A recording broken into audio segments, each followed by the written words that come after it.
Hello students, welcomes you all for the course of MBA Semester 4 International Marketing Environment. Today is our lecture number 4, 5 and 6, and we are going to discuss about the topic that is called as International Political, Legal and Economic Environment.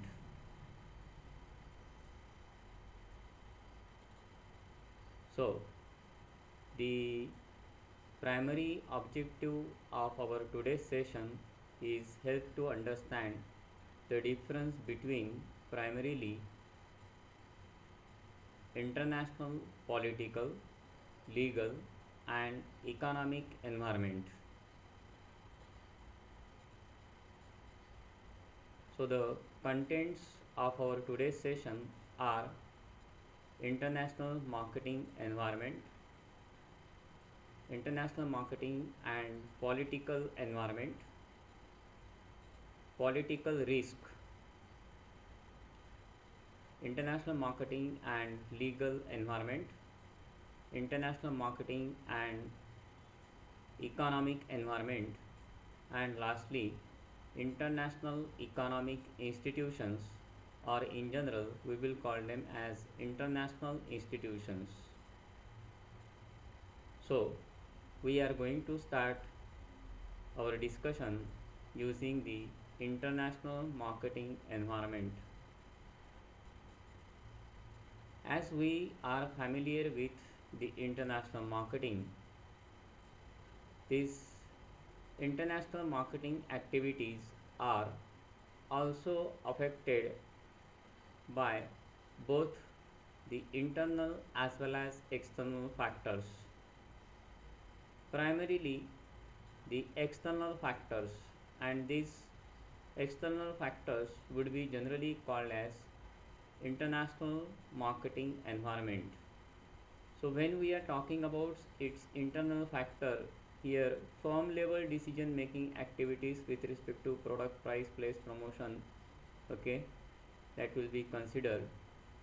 Wherever, when any of the company, those who are being operating to the outside world, that time they are being generally exposed by these external forces.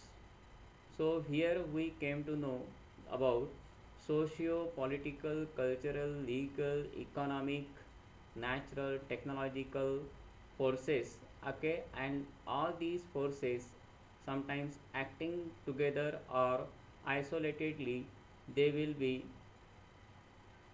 helping to the international firm or sometimes will affect to the international business related activities to certain extent, and that depends on how the individual international firms cope up with this business environment, and they will identify the business opportunities by means of conducting effective market planning and scanning of business opportunities appropriately.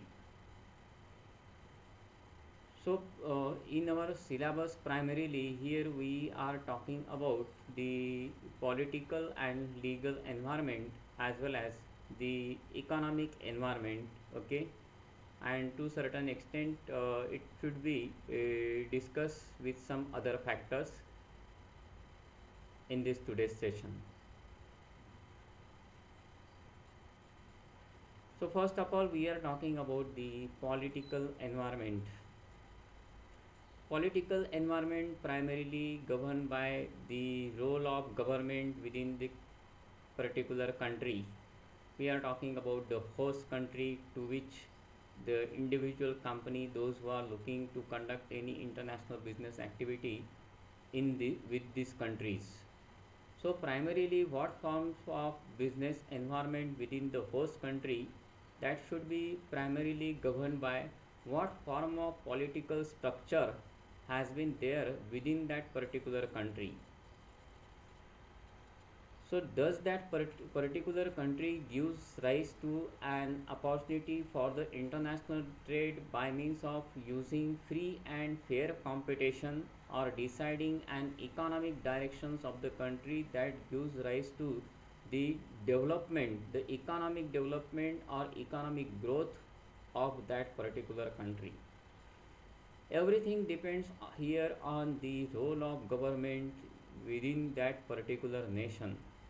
If you are talking about any developing country, suppose say for India, so you will find out that this Indian government, okay, they were incorporating these varieties of changes, okay, and taking the different forms of decision in the form of reforms, and that will be helpful to any of the nations. Okay, in a similar way this will be helpful to any of the nations, and they will promote the free and fair trade in between the nation. Simultaneously this will improve the international relations across many of the nations, and government try to market its resources, okay, the country's resources specifically, and inviting the foreign direct investment, okay, using some by making some policy changes, okay, in their day-to-day operations, okay, and performing the different kind of other related activities. So they are primarily channelizing the resources of the country, okay, and promoting the good form of business environment in the form of political stability, okay, or fair reforms that will primarily helpful for the promotion of that international trade. So they are also formulating the laws, okay, the government are formulating the laws are generally called as the manifestation of the country's politics and political process. What is happen specifically, how does the government will run? The government primarily formulate the different rules and regulations as well as policy matters that they will decide, and all the different forms of discussions and dialogue, okay, that could be happen in between the people within that particular country, specifically the bureaucrats, those who has been involved in the process of politics or political process of the country. So they do manifest the different rules and regulations, okay, that may give rise to some sort of protectionism measure to that particular country, and that country, okay, will formulate the different rules and regulations so that they can progress that particular nation. Similarly, international firms influences not only by the domestic but also by international political environment. So, what exactly happening in the overall world and the different continents of the world?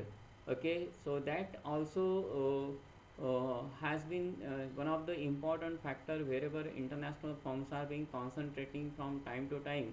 If they are operating within some particular country or region itself, so they do primarily look for the opportunities in the international business. Once they will identify some sort of competitions in the domestic market, or they do came to know that the domestic market has been flourished with the number of competitors or other businesses, okay, that will fulfill the demand of the customers by means of using some similar substitute, particularly in particularly in domestic markets. So they do eventually start their operations by means of using export marketing, okay, or licensing or some other form of strategies that they are generally looking for. When we are talking about the political environment, okay, political environment of the nations primarily depend on the ideologies, okay. Now, what form of ideologies has been governed by their respective country? Okay, either you will find out some sort of communism, capitalism, socialism, or democratism within that particular nation. Nowadays, many of the countries they are channelizing their resources and development related activities by means of using the mixed economies and promoting the fair trade among the nations, and that gives rise to the lots of opportunities of businesses for that particular country. Now that will also depends on that individual countries politics, as well as the what form of political processes or or other form of dialogues and communication and negotiation took place within the bureaucrats of the country, and how they do plan their policy matters and promote the individual country's resources for the development perspectives and gives rise to the growth to them. There are some three main important concerns while facing any kind of international business entities. So okay, so any kind of international firms, those who are looking for international business, so they are primarily looking for three important aspects, and that is called as political stability. Okay, and how that political stability gives rise to the businesses. Okay, once the government within that particular country will be stable for a longer period of time, more than uh, 5 to 10 years, okay, or even more, okay, that do primarily helpful to the nation, and in the form of framing the various points of policy reforms, okay, and that will channelize the resources within the country, and that can be helpful to that international firms. So all these international firms, those are looking for one of the very important factor, that is called as political stability. Another is aspect is government orientation. What do the individual governments will think in the directions of the country's economic development and growth perspective specifically. Okay, here there are lots of issues that are being connected with whenever we are involving the process of political processes. So sometimes there will be a dialogue, sometimes there will be some sort of communication in between the various parties, those who are involved in the political processes, and or, or they do came to some sort of consensus, and finally the reforms would take place. Then another form of aspect is nationalism. Okay, and this nationalism would be also helpful to gives rise to some sort of powers to the individual public or the citizens of the nations, and the individual people, those who are being residing in that particular country.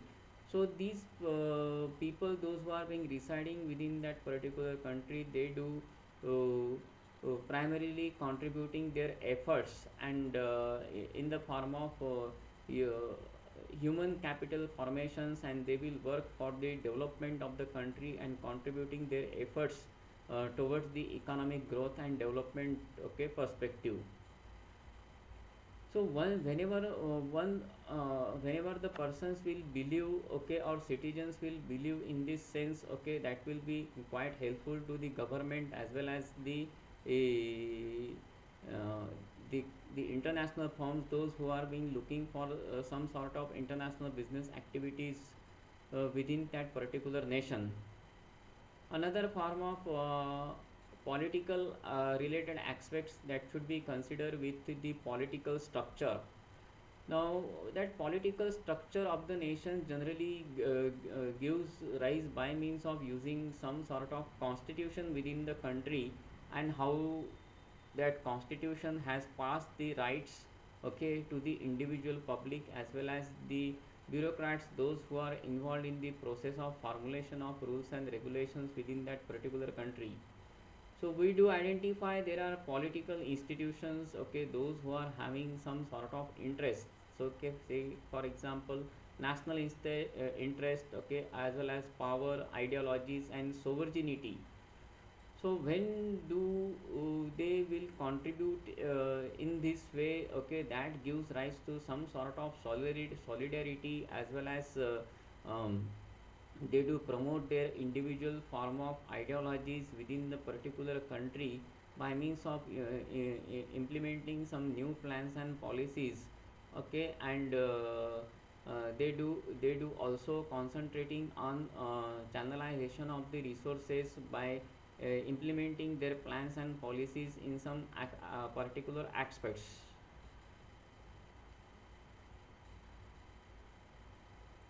Depending on the part of that political environment, okay, there is one aspect that is called as political risk.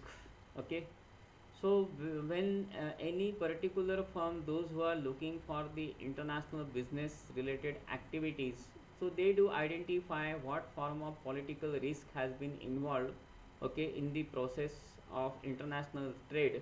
So their further international trade related activities could not be get affected. So many international firms, those who are being looking for, okay, what is that political risk exactly? That political risk is nothing but the risk of change in the government policies. Okay, now we do came to know that since okay last 7 year, okay, there is only one government within the country like India, and that should be continued further, maybe there will be a possibility. So whenever such a kind of government will continue further, that gives rise to some sort of stability to the country, okay, that will lead the particular nation towards the economic growth as well as development and achieving the objectives of the nation. But suppose whenever there is a change in the government policies, okay, and that will affect adversely affect the company's ability to operate effectively or profitably, which can deter the companies from investing abroad. Okay, particularly what is political risk? Political risk is nothing but the kind of risk, okay, due to change in government policies and rules and regulations or plans, okay, that may be adversely affecting the international trade related activities. That time that risk could be called as political risk or international political risk. That international political risk, okay, that will affect the businesses, okay, particularly those firms, those who are looking for making an investment in the foreign market or overseas market. So they do identify what form of political risk has been there and how it will be adversely affecting their businesses. And depending on several parameters and other aspects, okay, they do finally decide whether they want to make an investment in that foreign or overseas market or not. When the perceived level of political risk is lower, then we came to know that the country is more likely to attract the investment. Okay, now India is a very good form of destination, particularly for foreign direct investment. Means what? Okay, here there is no such a kind of factors that we could identify. Okay, with respect to the political risk, the political risk within the nation like India is quite lower, and that may be helpful to formulate some new reforms for the development of the country. Okay, and this will be enabled to the international firm to make the investment within the country like India. Now when we are talking about the political risk, sometimes, okay, the government that they will decide many of the things, okay, by means of formulating the different rules, regulations, plans and policies. That political risk is also sometimes associated with the blockages of funds. There are varieties of aspects that would be comes under the control of the government. Okay, now here if any of the international firm, those who are making an investment in any of the country, so how does that particular host country that they will be consider this decision for making investment into some another country? So sometimes political risk is also considered or it should be associated with the blockages of funds. So many government, those who are belonging to the different countries, okay, they do plan and implementing their ideologies. So they are investing in various sectors. Prior to the current government, okay, the earlier government, there were blockages that funds in the form of suppose say social development. Okay, here both type of development are being very necessary. Okay, social development as well as economic development. So sometimes many of the government they do blockade their funds, okay, due to some sort of plans and policies of the government. We do also came to know there are some other sort of political risk that is called as, okay, expropriation, okay, expropriation, okay, and that expropriation can be called as, okay, domestication of investment by the foreign government, okay, or for a firm operating across the national borders. Now here in case of that expropriation, okay, sometimes, okay, the government will control about the domestication of the investment. So in a longer run, the government of the specific country that they do generally decide what form of decisions has been required, particularly in case of some sort of international trade related activities within that particular country, okay. And when any of the international firms, those who are operating any businesses with some another country.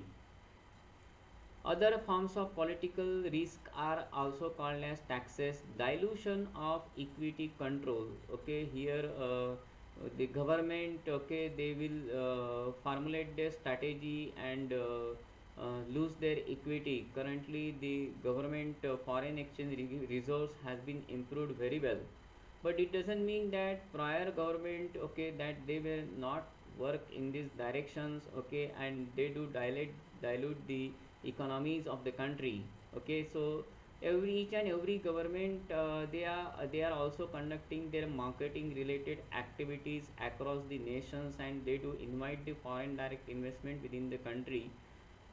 There are some other types of control that is called as confiscation and nationalization, okay. We will discuss all these issues, okay, wherever we do identify there are different forms of control by the government whenever the international trade happens, okay. There are some rights of the individual countries, and that individual countries will take some important decisions with respect to that international firms. Now these are called as typical form of host country control, okay. Now the whenever any particular government, okay, they do control their economic related activities, okay, with respect to or against any international firm, okay, either by means of using expropriation, taking of private property with compensation. Now here they will control the complete private property. They will generally take over that private property of the international firm and provide some sort of compensation to that international firm. Another form of host country control is called as confiscation. In case of confiscation, taking all the private property, okay, without providing any sort of compensation to the international firm. Some other form of host country controls would be there, okay. These are all the forms of political risk, different forms of political risk. Now here the government will think over there, they can go for domesticization, okay, local content, exchange control, over investment, tax policy changes, and price controls. So here the individual government, those are in power, okay, those who are generally called as ruling government, okay, they do primarily define the control mechanism so that they can protect the individual economies of the country by means of using these different forms of control, host country control, okay. And that may define some different forms of political risk over here. So these are all the type or forms of political risk, okay. Government, those who are particularly not stable, okay, or they are there is some sort of difficulties with respect to the economies of the nations, so they do conduct such a kind of activity against the international firms, and they can confiscate the properties of this international firm in any way, okay, wherever they are doing their businesses, and and controlling their economy's activities. Now then, the next topic is legal environment. Okay, in case of legal environment, we primarily think about the rules and regulations of the country. That rules and regulations of the country primarily governed by two important kind of laws. The first one is called as common law. Okay, now these common laws are generally based on some the basic rules and regulations that are being related with the tradition or social customs of that particular country, and these are called as common laws. Okay, and another kind of laws are called as code laws. So generally, say for example, these code laws are something like the penal code laws, and these are called as comprehensive set of written rules. Okay, so let us see about these common law and code law. Common laws are based on tradition and less dependent on statutes and codes than other precedent and customs. When we are talking about these common laws are primarily based on some sort of norms or traditions or based on some customs. Okay, and that should be also depends on some sort of past practices or whoever exactly those who are being ruling in the past in that particular country. So for example, India has adopted the British law system. Okay, and depending on that, okay, many of the laws were formulated, many of the common laws were formulated. Similarly, code laws are also formulated in the India depending on that penal code system.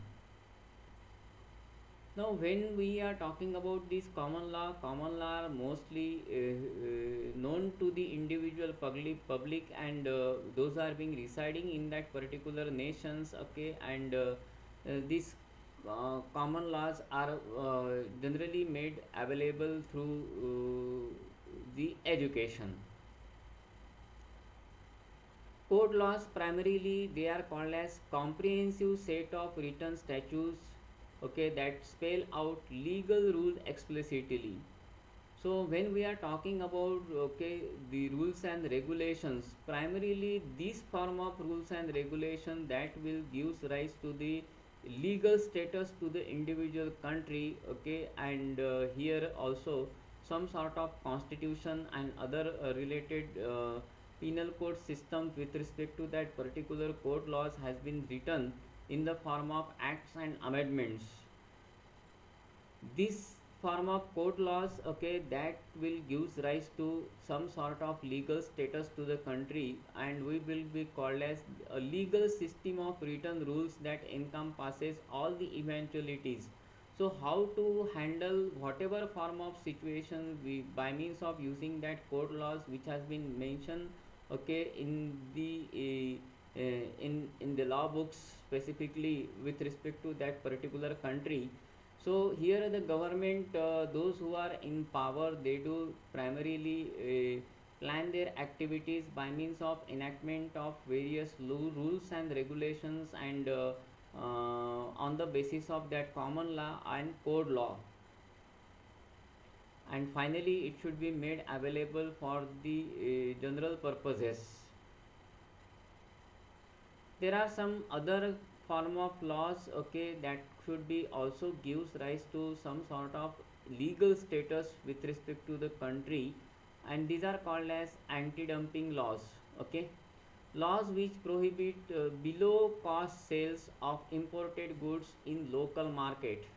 Now what happens in many of the countries, primarily those who are very strong and those who are very advanced, okay, they are economically advanced, and sometimes they would sell their product, or they will export their products or other services below the cost of production.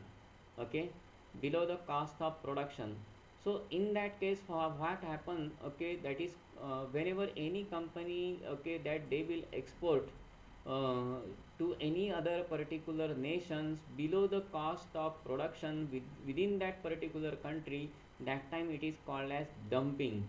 Okay, so you could not dump the prices of the products, and that may largely affect the domestic market specifically.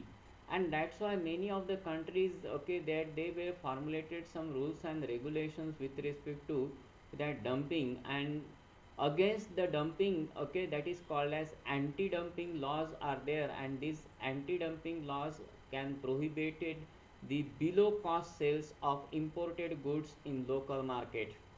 Okay, so in this way that anti-dumping laws will work. There are some other form of legal systems could be made available within the country. Okay, so they do formulated different rules and regulations in the form of foreign laws. So different types of foreign laws may be called as foreign exchange laws, or other different rules and regulations that may be helpful to direct the investment within the particular country, that can be governed by that what form of legal state system the government has developed, okay, for themselves.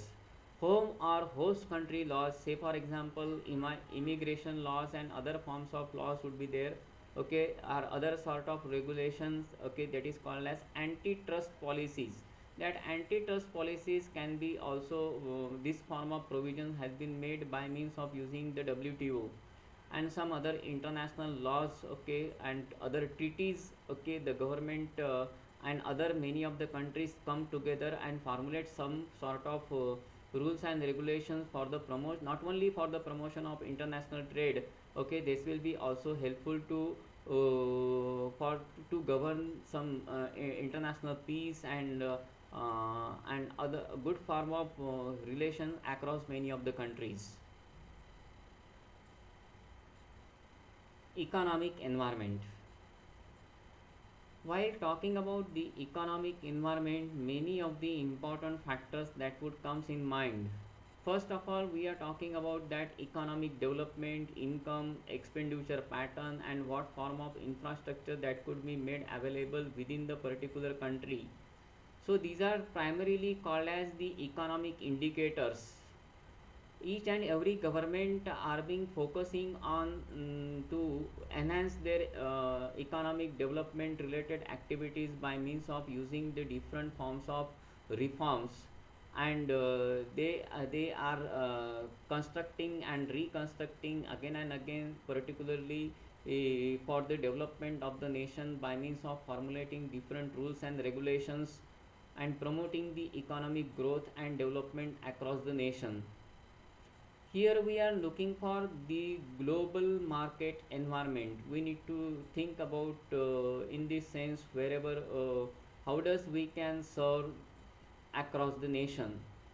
So economic environment is one of the most important indicator across the global market analysis. Each and every individual countries are focusing on improving the economic environment across the country, and they are maintaining the good cordial relations, okay, with varieties of countries, and they do conduct the international trade with many of the countries. Here in this world map you will identify, okay, the very big emerging markets over there, and we will call them as a G10 countries, okay, or great 10 countries. That great 10 countries primarily promote the international trade across the many of the nations, okay. So here you do identify a group of five first, okay, then United States, Britain, France, Germany, and Japan. Okay, this is Japan, this is United States, and other nearby countries. Okay, they do comes under the group of five. The other countries, okay, that are belonging to Italy and Canada. Italy belongs to that Europe, okay, and Canada over here. So they do also belong to the great 10 countries, and some other three countries, say for example Sweden, Netherlands, and Belgium. they do belong to European continent. So all these great 10 countries are contributing on an average 10% of overall world trade, okay, to the individual nations. As compared to India nearly contributing, say for example, depending on the prior statistics and other related information, to 2%. Prior to that, okay, India's contribution in the overall world trade, okay, it was very negligible. Okay, right now, after the introduction of the reforms within the country, and the reforms in the form of LPG, the liberalization, privatization and globalization, and lots of structural changes could take place after 1990s. Okay, and India started to make their presence to the outside world. Okay, and they are contributing nearly 2% of the overall world trade. When we are talking about this economic environment, okay, here we do have to think about the trend in the international market. We do sometimes came to know about the whether the what will be the form of contribution in the international trade. Thus the international trade has been rising with the another countries or other trading partners, specifically those who are involved with us, or some other host countries. Or we do sometimes came to know that there will be a decreasing trend sometimes. Okay, and that trend in the international trade will be get governed by many of the market forces or market characteristics. So here we should have to consider the varieties of parameters, okay, that should be called as population demographics of the respective countries, those who are involved in the international trade.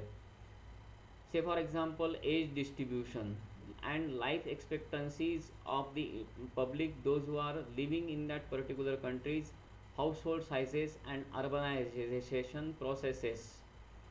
Talking about age distribution, okay, India's population, okay, has been quite large, and we do came to know that nearly 65% of population belongs to youth segment over here. So there is a great demographic dividend over there in the countries like India, and we do came to know the life expectancies are also growing due to availability of lots of amenities and other facilities, due to hospital health and hospitalization facilities are increasing day by day. The household sizes are also decreasing in many of the people, those who are uh, living in the nuclear family specifically, and urban centers are developing so fast. Okay, and people are being reaching to these urban centers. While we are talking some other important factors that may give rise to the development of the economic environment within the particular country, and the another factor would be called as income distribution of low, medium, and high income countries. Okay, initially India was the underdeveloped countries. Okay, right now we are saying that India is a developing country. Okay, that depends on varieties of factors, how these developing countries are negotiating their terms and conditions for international trade. So distribution of low, medium, and high income among the in the countries specifically. Okay, that uh, will also consider. Okay, here we should have to consider the gross domestic product per capita, or the overall real income of the people those who are residing in that particular country, as well as some other factors. Say for example, purchasing power of parity. So how much purchasing power would be there among the public. Okay, so many of the international firms, these are being focusing on varieties of aspects. Some other aspects, okay, how does the consumption pattern has been growing within that particular nation. Okay, how much income the consumer will spend on necessities and other luxurious items. Whether the product has been saturated or not. Okay, or whether the product life cycle has been extended. or not. Okay, so product life cycle would be considered, and some sort of that depends on some sort of competition into the market. It will be also considered by means of diffusion of innovation. How should be the product adaptation within that particular country? Okay, okay. Say for example, India is a growing economy.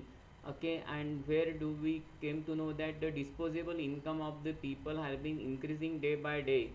Okay, and many of the consumers, okay, they are adopting the new products, and they are trying some new products, okay, by means of diffusion of this new technological innovation. Okay, lots of consumerism habits can be developed, and many of the companies would think in this direction over here. Product form of differences would be there. Okay, that may differ from the different sort of tools, technologies, or telecommunication uh, form of availabilities within that particular countries. Other sort of characteristics are availability and the quality of infrastructure within the country. So rail network or other form of network in the form of cargoes, okay, sea or other form of ports, okay. So that will be helpful in developing the distribution capabilities. That distribution capabilities gives rise to the lots of development within the country, okay, including communication systems for marketing. Okay, this will be that is called as marketing infrastructure. Say for example, the sales and distribution uh, infrastructure that is available within the particular country, including some energy consumption. In case of energy consumption, we are talking about electrical and fuel consumption. We here we should have to think more from the perspectives of foreign economy, foreign involvement in the economy. So degree of foreign direct investment within the country or specific industry. So there will be lots of negotiation processes, and number of delegates, okay, that they do come to the countries and visit the specific industries, and they do negotiate the terms and conditions. So depending on that, okay, strategic alliances, takeover, mergers, and acquisitions of the industries could take place. Rules governing the foreign investments. So different forms of rules, okay, FERA and FEMA has been formulated particularly in India. Other sort of market forces, particularly that is related with impact of economic environment on social development specifically. How does economic environment gives rise to the development of achieving the social objectives? So due to urbanization, okay, life expectancies has been increased so far, okay, particularly due to education, as well as lots of amenities could be made available within the particular country. So we do consider some urbanization related factors. Life expectancies may be related with the amenities that could be made available within the country. Say for example, health and hospitalization facilities, education facilities gives rise to literacy rate within the particular country. Physical quality of life index, PQLI, okay, this is the one of the important factors that can be considered by many of the nations. So physical quality of life index, PQLI, will be calculated. So many national international research firms, they are providing some different forms of statistics with respect to individual countries. So many countries, many international firms, those who are looking for with the international trade with some other countries, they are concentrating on this PQLI index. The another topic is called as international economic institution, or we generally call it is the international institutions. So there are varieties of institutions, okay, that will be helpful in promoting the international trade, okay, within that particular nation, okay, and that may gives rise to the development of export or promotion of exports. So first of all, okay, there was one law, okay, and the law was called as General Agreement on Tariff and Trade, or Trade and Tariff, that we will call. So this was the first act that was developed particularly in the form of international trade that we are going to discuss in the forthcoming session. After the after the GATT, okay, the GATT was converted into WTO, okay, into the form of World Trade Organization.